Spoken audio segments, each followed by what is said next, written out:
தமிழ்நாடு எல்லைப் பகுதிகளில் உள்ள சோதனைச் சாவடிகளை அகற்ற வலியுறுத்தி மணல் லாரி உரிமையாளர்கள் சங்கத்தினர் ஆர்ப்பாட்டத்தில் ஈடுபடப் போவதாக அறிவித்துள்ளனர். திருவேற்காடு அருகே உள்ள அய்யனம்பாக்கத்தில் ஒருங்கிணைந்த அனைத்து லாரி உரிமையாளர்கள் சங்க நிர்வாகிகளின் ஆலோசனைக் கூட்டம் நடைபெற்றது. இதில் தமிழ்நாடு எல்லைப் பகுதிகளில் உள்ள சோதனைச் சாவடிகளை அகற்ற வலியுறுத்தி வரும் 29ஆம் தேதி கும்மிடிப்பூண்டி சோதனைச் சாவடி முன்பு ஆர்ப்பாட்டம் நடத்த உள்ளதாக தீர்மானம் நிறைவேற்றப்பட்டுள்ளது.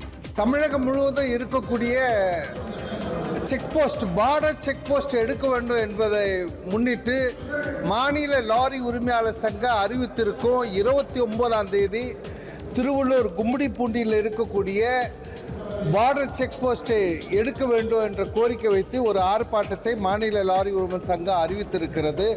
தமிழ்நாடு எல்லைப் பகுதிகளில் உள்ள சோதனைச் சாவடிகளை அகற்ற வலியுறுத்தி மணல் லாரி உரிமையாளர்கள் சங்கத்தினர் ஆர்ப்பாட்டத்தில் ஈடுபடப் போவதாக அறிவித்துள்ளனர். திருவேற்காடு அருகே உள்ள அய்யனம்பாக்கத்தில் ஒருங்கிணைந்த அனைத்து லாரி உரிமையாளர்கள் சங்க நிர்வாகிகளின் ஆலோசனைக் கூட்டம் நடைபெற்றது. இதில் தமிழ்நாடு எல்லைப் பகுதிகளில் உள்ள சோதனைச் சாவடிகளை அகற்ற வலியுறுத்தி வரும் 29ஆம் தேதி கும்மிடிப்பூண்டி சோதனைச் சாவடி முன்பு ஆர்ப்பாட்டம் நடத்த உள்ளதாக தீர்மானம் நிறைவேற்றப்பட்டுள்ளது.